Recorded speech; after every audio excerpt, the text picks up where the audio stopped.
नमस्कार दोस्तों, जी के विद विशाल में आपका स्वागत है। आज हम लेके आए एक नए वीडियो जिसमें हम पशुपालन के बारे में पढ़ेंगे और पशुधन के बारे में, जैसे कि गाय, भैंस, ठीक है। और इनके बारे में जो हमारी हरियाणा सरकार ने अलग अलग योजना निकाल रखी है ना, उनके बारे में भी हम पढ़ेंगे, ठीक है।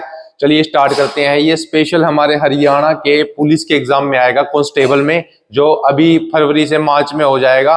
और उसके बाद फरवरी मार्च में फिजिकल होगा और उसके बाद इसका एग्जाम लिया जाएगा लगभग अप्रैल से मई तक। तो चलिए दोस्तों स्टार्ट करते हैं। सबसे पहले हमारे पास क्या है, पशुधन हरियाणा। पशुधन हरियाणा एक महत्वपूर्ण व्यवसाय है। यहाँ के लोग गाय, बैल, भैंस, ऊंट, खच्चर आदि पशु पालते हैं। तो ये सारे पशु हरियाणा में पाले जाते हैं, ठीक है। उसके बाद क्या देखो, पशु गणना 2021। अब लास्ट पशु गणना कब हुई थी? 2021। और आदमियों की कब हुई थी? 2011 में। उसके बाद नहीं हुई थी। अगली बोल रहे हैं कि 2026 या 27 तक करवा देंगे आदमियों की। लेकिन जो पशु गणना हुई थी वो कब हुई? 2021 में हुई थी, ठीक है। जब कोविड हुआ था ना, कोविड, उसके टाइम याद रखना। तो पशु गणना कब हुई? 2021 में। उसके बाद हरियाणा का कल पशुधन कितना है? तो 71,26,000। 71,26,000 याद रखना, हरियाणा का कुल पशुधन है, ठीक है। पशुधन मतलब टोटल पशु पाए जाते हैं हरियाणा में इतने, 71,26,000। उसके बाद क्या है, देश का पशुधन की संख्या का 2% है। कितना है? 2%, यानी कि 2.10% है सिर्फ हमारा पूरे इंडिया का हरियाणा के अंदर पशु, ठीक है। और उसके बाद क्या है, इसके लगभग 50% से ज्यादा मवेशी हैं। मवेशी क्या होता है? जो हमें दूध, जो हमें खाने पीने का सामान देते हैं, ठीक है। वो कितने हैं? 50% है। नेक्स्ट क्या है, हरियाणा में प्रति व्यक्ति प्रतिदिन दूध उपलब्ध कितना है? 1098 ग्राम, लगभग 1 किलो मान के चलो, 1 किलो 100 ग्राम। तो एक आदमी को 1 किलो 100 ग्राम दूध मिलता है हरियाणा में, ठीक है। जो कि बहुत है, क्योंकि अगर हम भारत की बात करें तो वो सिर्फ 459 है, 459 ग्राम। मतलब पूरे भारत में मापे तो एक बंदे को सिर्फ 459 ग्राम दूध मिलता है, ठीक है। कब? प्रतिदिन, रोज, डेली। और हरियाणा की बात करें तो कितना? 1098, ठीक है। उसके बाद क्या है, ये देखो, भारत में कितना? 459 ग्राम पर डे। भारत में 459 ग्राम और हरियाणा का 1098, इंपोर्टेंट है। और पशुधन जनगणना कब हुई थी? 2021 में, ठीक है। इंपोर्टेंट पॉइंट बताता रहूंगा जो जो आएंगे। उसके बाद आ जाओ, हरियाणा में सबसे ज्यादा भैंस पाई जाती है, सही बात है, सबसे ज्यादा हरियाणा में है। और कौन सी नस्ल की है? बोवाइन की, BOUVINE। तो बोवाइन की इस भारत में सबसे ज्यादा पाई जाती है, भारत की बात है। उसके बाद क्या है, हरियाणा पशुधन प्रजनन योजना 2010 में लागू हुई थी, ठीक है। अब ये याद करो, पशुधन प्रजनन योजना, जो पशु को प्रजनन की योजना है। कौन सी योजना? प्रजनन। प्रजनन क्या होता है? प्रेग्नेंट करना पशु को। तो उसके बारे में थी ये योजना। और कब हुई थी? 2010 में लागू हुई थी, ठीक है। और नेक्स्ट अपने पास है, राज्य में न्यूनतम भैंस व पशुधन वाला जिला पंचकुला है। यानी कि सबसे कम भैंस कहाँ है? सबसे कम भैंस है पंचकुले में। पंचकुले में क्यों है? सारे जो मुख्यालय हैं चंडीगढ़ के, वो पंचकुले में तो पाए जाते हैं हरियाणा के, ठीक है। तो सबसे ज्यादा है भी छोटा ही है, ठीक है। उसकी विधानसभा कितनी है? 2 है बस पंचकुला की, 2 विधानसभा है। और रिहायशी इलाका है। और जो भी पंचकुला के हेडक्वार्टर है ना हरियाणा के, मोस्टली पंचकुला में पाए जाते हैं। तो उधर ये भैंस वाला काम बिल्कुल कम होता है। तो पशु ऐसे याद रखना, भैंस सबसे कम कहाँ है? पंचकुला में। और न्यूनतम गाय वाला जिला कहाँ है? मेवात। सबसे कम गाय है मेवात के अंदर। इसका एक ऐसे ट्रिक से याद कर सकते हो, देखो वहां ज्यादा है मुसलमान मेवात में, और मुसलमान गायों से नफरत करते हैं, ठीक है। ये आपको पता ही है। तो इस वजह से भी आप इसको याद कर सकते हो कि मेवात में गायें कम है। और ज्यादा पूछने की बात करें तो बोलोगे सिरसा में गाय कहाँ है? सिरसा में ज्यादा और मेवात में कम, ठीक है। 2010 में पशु प्रजनन हो गया योजना। उसके बाद आती है 29 जुलाई 2016 को राज्य में पशुधन बीमा योजना शुरू हुई। अब देखो, पशुधन बीमा योजना, अब ये भी इंपॉर्टेंट है। बीमा योजना की बात करें तो कब बोलोगे? 2016, 29 जुलाई। जुलाई में याद रखना, 2016, 29 जुलाई, ठीक है। ये क्या है? पशुधन बीमा योजना स्टार्ट हुई है। इसके तहत इंसान व फसलों के साथ साथ पशुओं का भी बीमा किया जाता है, ठीक है। इंसान व पशुओं, इंसान व फसलों के साथ साथ, मतलब इंसान का भी किया जाएगा, फसलों का भी किया जाएगा और पशुओं का भी बीमा किया जाएगा। तो पशुधन बीमा योजना कब स्टार्ट हुई? 2016 में, ठीक है, और 29 जुलाई को। सबसे पहले योजना थी 2010 में, जो की थी हमारी प्रजनन, पशुधन प्रजनन योजना, और 2016 में इसका बीमा होना स्टार्ट हो गया। फिर क्या है, राज्य में सर्वाधिक गाय कहाँ है? सिरसा, अभी पढ़ा था हमने, सिरसा में सबसे ज्यादा गाय है। और राज्य में सर्वाधिक पशुधन कहाँ है? हिसार में। हिसार में पशुधन है, पशुधन मतलब अलग अलग तरह के पशु, भैंस, गाय, बकरी, भेड़, ये सब मिला के पशुधन होता है। तो सबसे ज्यादा कहाँ है? हिसार के अंदर पाया जाता है। और भैंस पूछने की बात करें, वो भी सबसे ज्यादा हिसार में पाए जाएंगे, ठीक है दोस्तों। उसके बाद क्या है, पशुओं का चारा प्लांट जींद में स्थापित किया गया। देखो, पशुओं का चारा प्लांट पूछने की बात करें तो कहां बोलोगे? जींद में। जींद में चारा प्लांट बनाया गया है, ठीक है। चमड़े की सफाई का मुख्यालय कहां है? बताओ। चमड़े की सफाई कहां होती है? ये भी जींद में होता है। तो जींद में दो काम हो गए, एक तो चमड़े की सफाई और दूसरा पशुओं का चारा प्लांट। पशुओं का चारा प्लांट पूछे या चमड़े की सफाई का काम पूछे तो कहां बोलोगे? जींद, ठीक है दोस्तों। नेक्स्ट अपने पास आता है Haryana dairy development corporation federation limited की स्थापना 1977 में की गई, ठीक है जी। तो ये थी हरियाणा डेयरी HDDCF, ठीक है। तो इसकी अगर पूछने की बात करें तो कब की थी? 1977 में। ऐसे याद रखना, 1977 में क्या हुआ था? 1977 में कुछ खास बात हुई थी, अभी मुझे याद नहीं आ रहा, तो ऐसे इसको याद रखना। 1977 डबल डिजिट है 77 और हरियाणा डेयरी। तो ऐसे एक ट्रिक बना देते हैं इसको, देखो, dairy development DD double D 77 77 double D, ऐसे याद रखना जहां भी आएगा 77 डबल D, ठीक है। 1977 में हुई थी इसकी स्थापना। नेक्स्ट अपने पास है राज्य में पशु विकास वाहिनी योजना, ये अभी इंपॉर्टेंट है। पशु विकास वाहिनी योजना के तहत 24 घंटे पशुओं के बारे में जानकारी उपलब्ध होती है, ठीक है। इसके तहत क्या होती है? 24 घंटे पशुओं के बारे में जानकारी। जो भी कुछ पशुओं के बारे में आपको पूछना है ना, तो 24 घंटे यहाँ जानकारी उपलब्ध होगी। क्या ये? पशु विकास वाहिनी योजना, वाहिनी योजना, ठीक है। कुछ भी पशु के बारे में आपको पूछना है ना, तो कहां जाओगे? पशु विकास वाहिनी योजना में आप एंटर करोगे। उसके बाद NDRI में 7 जुलाई 2015 को पशु पोषण नामक मोबाइल सेवा शुरू की गई। मोबाइल सेवा क्या होगा? चाहे तो उसकी वेबसाइट बनाई होगी, चाहे उसकी एप्लीकेशन बनाई होगी, तो वो स्टार्ट करी गई 2015 में। 2015 में याद रखना। NDRI में, NDRI ने कब? NDRI कौन है तो पता ही होगा आपको, नेशनल डेयरी रिसर्च इंस्टीट्यूट, जो कि करनाल के अंदर है। और सबसे पहले था ये बेंगलुरु में बना था। उसके बाद ये 1955 में ये अपना करनाल में शिफ्ट कर दिया था, ठीक है, 1955 में। तो ये NDRI है, इसने 2015 को पशु नामक एक ऐप चलाया गया या फिर वेबसाइट चलाई गई है, इस मोबाइल सेवा, जो मोबाइल में आप यूज कर सकते हो, ठीक है। नेक्स्ट अपने पास है सघन पशुधन विकास योजना भिवानी में लागू की गई। कहां लागू की गई? भिवानी में। तो सघन पशुधन विकास योजना की बात करें तो क्या बोलोगे? भिवानी में लागू की गई, ठीक है। नेक्स्ट अपने पास है पशु भ्रूण प्रत्यारोपण की प्रयोगशाला हिसार में है। अगर ये प्रयोगशाला क्या हुआ है? जहां पर टेस्ट होते हैं, जहां पर रिसर्च होती है। तो रिसर्च और टेस्ट की बात करें तो क्या बोलोगे? पशु भ्रूण प्रत्यारोपण कहां है? हिसार में। ये है हिसार में। हिसार में आपको पता होगा, देखो, लाला लाजपत राय यूनिवर्सिटी है, ठीक है, वो स्पेशली अपने इसी के लिए है, डंगरों के लिए बनाई गई है। तो उसी कारण से याद रखना, जो ये पशु भ्रूण प्रत्यारोपण की जो टेस्ट है ना, टेस्ट वाली रिसर्च सेंटर है, कहां है? हिसार में है, ठीक है दोस्तों। नेक्स्ट अपने पास है गायों के लिए अभयारण्य खोलने वाला प्रथम राज्य हरियाणा है। गायों के लिए अभयारण्य खोल दिया गया स्पेशल गायों के लिए। तो कौन सा राज्य? अपना हरियाणा है।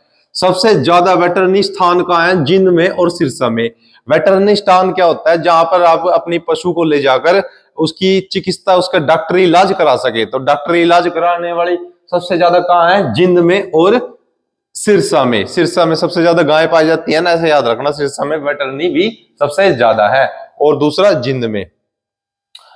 नेक्स्ट है दोस्तों सुअर व्यवसाय के केंद्र कहां है? करनाल में। सुअर व्यवसाय के केंद्र मतलब सेंटर, तो करनाल में क्या पाएगा? सुअर का सेंटर पाएगा, सुअर व्यवसाय के सेंटर, ठीक है। नेक्स्ट अपने पास आता है कुल पशुधन का है सिरसा में प्रथम, सबसे ज्यादा कुल पशुधन का है सिरसा में, फिर हिसार, ठीक है, और द्वितीय का है, मतलब सिरसा और हिसार में सबसे ज्यादा पशुधन है। तो दो राज्य हरियाणा के कौन से हुए, सिरसा और हिसार। दूसरा करनाल तीसरे नंबर पे है। करनाल किसमें, तीसरे नंबर पे। करनाल है ना, पोल्ट्री में ज्यादा काम आता है। देखो पोल्ट्री, पोल्ट्री फार्म क्या है, जो मुर्गी पालन होता है, तो मुर्गी पालन में करनाल का नंबर 1 नाम आएगा, ठीक है। और पशुधन क्या है फिर, भिवानी, भिवानी प्रथम, क्या हो गया पशुधन, भिवानी प्रथम, ठीक है, हिसार द्वितीय, जींद तृतीय, ठीक है। अच्छा अच्छा अच्छा, ये तो देखो उसके हिसाब से है पशुधन, और ये पोल्ट्री के हिसाब से है। ये पोल्ट्री है नीचे वाला, ठीक है, ये पोल्ट्री में पशुधन का है, भिवानी प्रथम है, भिवानी, फिर हिसार, और द्वितीय कौन है, जींद, और तृतीय, ठीक ठीक ठीक ठीक। तो कुल पशुधन सबसे कहाँ है, सिरसा, हिसार, अपना सिरसा प्रथम पे, हिसार द्वितीय पे, और करनाल तृतीय पे। ये तो देखो पशुधन का है, ठीक है। उसके बाद ये नेक्स्ट लाइन है पोल्ट्री की। पोल्ट्री में सबसे ऊपर कौन है, भिवानी, और हिसार दूसरे पे, और जिन तीसरे पे। तो पोल्ट्री में सबसे ऊपर कौन आएगा, भिवानी आएगा, करनाल नहीं, भिवानी। पोल्ट्री में सबसे ऊपर भिवानी, और पशुधन कुल में बात करें तो सिरसा। नेक्स्ट अपने पास आता है सभी मवेशियों में चरने वाला पशु प्रथम स्थान सिरसा का है। देखो सबसे ज्यादा आ जाए ना, सिरसा ठोकना सीधा। गाय की बात करें सिरसा, कुल पशुधन की बात करें सिरसा, ठीक है, प्रथम स्थान पे आता है। नेक्स्ट है गवर्नमेंट फिश सीड फार्म, कहां पर है, सैदपुरा करनाल में है। सैदपुरा करनाल में, याद रखना है। फिश सीड फार्म, फिश मच्छी की बात करें ना, ज्यादा कहां है, करनाल के अंदर है।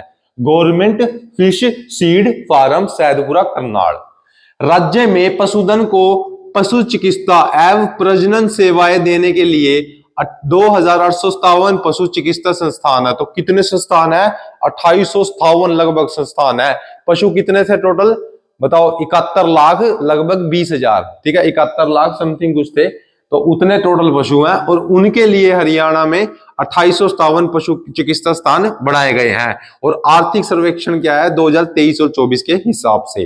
और पशु जनगणना कब हुई थी, 2021 में हुई थी, पशु जनगणना 2021 में, ठीक है। और पशुधन का बीमा योजना कब आया था, 2016 में आया था। 2016 में पशुधन का बीमा होने लग गया था। मुर्रा भैंसों को हरियाणा में काला सोना कहा जाता है, तो सबको ही पता है। मुर्रा भैंस काले रंग की, इसलिए काला सोना कहा जाता है। और दूध देती है बहुत ज्यादा, ठीक है, दूध देती है दबा के, क्योंकि यह दूध मांस क्षेत्रों में महत्वपूर्ण स्थान रखती है, ठीक है। ठीक है भाई, उसके बाद है हरियाणा में गायों की हरियाणा व साहिवाल नस्लें प्रमुख है, ठीक है। अगर गाय की बात करें तो कौन सी नस्ल प्रमुख है, एक तो हरियाणा गाय, हरियाणा गाय बोलते हैं देसी को, जो देसी होती है ना उसको हरियाणा गाय बोलते हैं।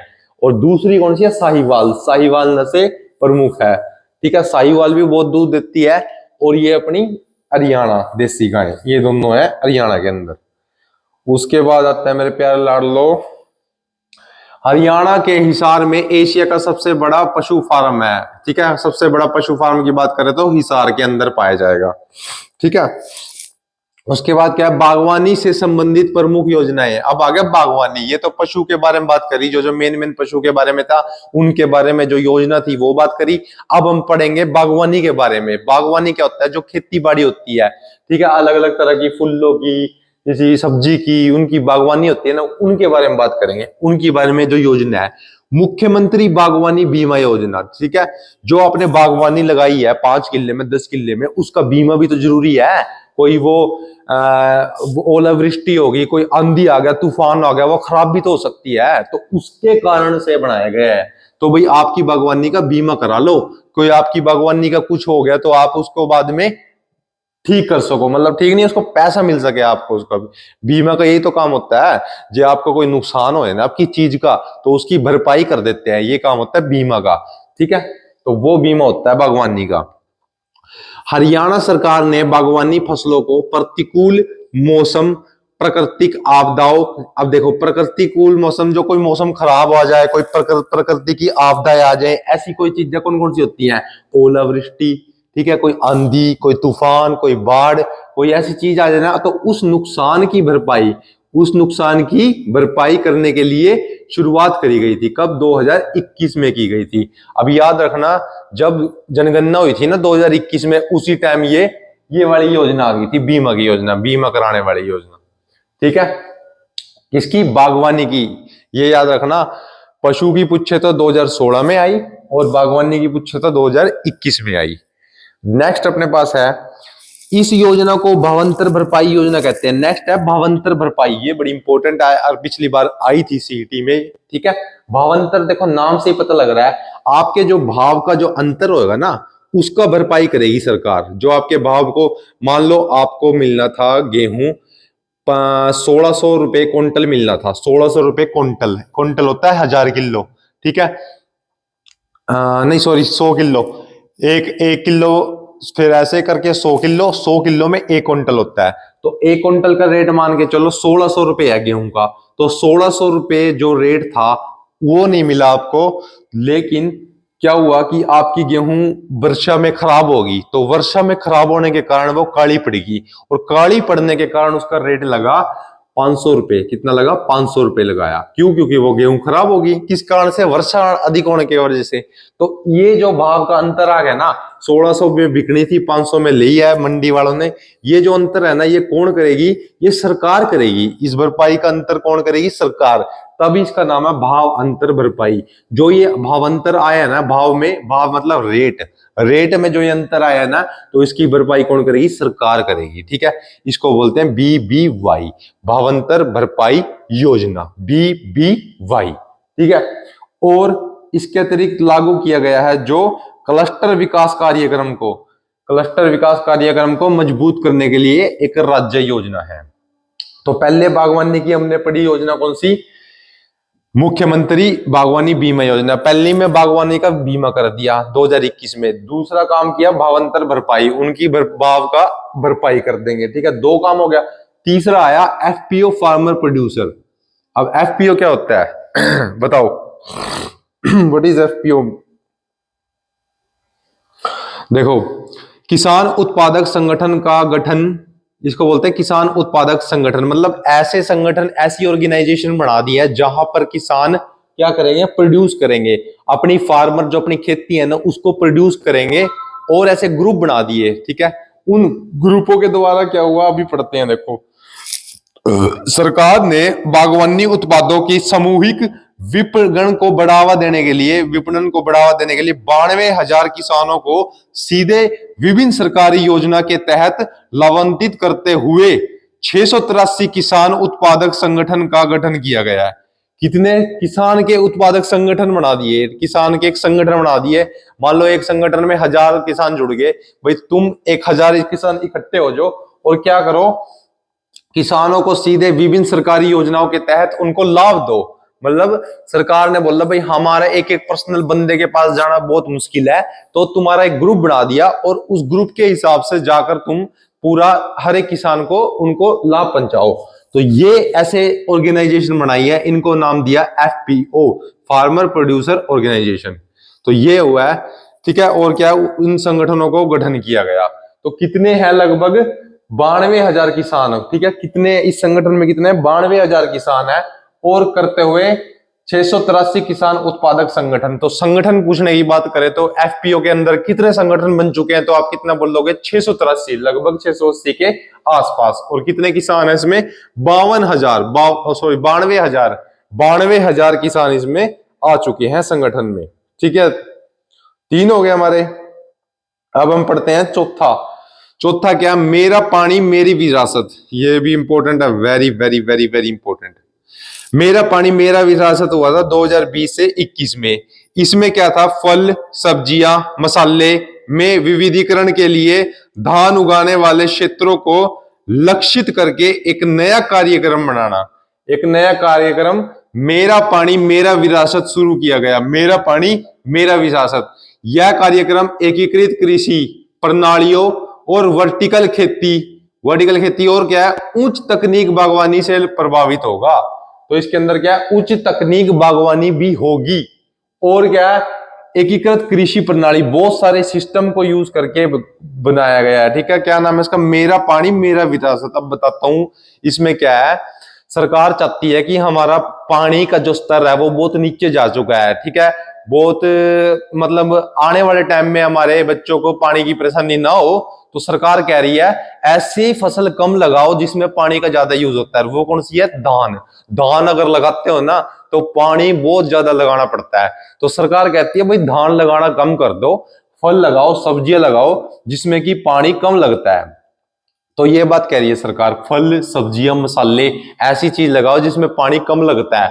तो हम उसमें आपको क्या करेंगे, उसमें आपको सहायता भी देंगे, अलग से पैसे भी देंगे कि आपने एक स्पेशल ऐसी खेती करी जिसमें आपने पानी को बचाया। तो ये है मेरा पानी मेरी विरासत, ठीक है। तो ये कब बनी थी? ये भी कोविड में के टाइम बनी थी, 2020 और 21 के दौरान।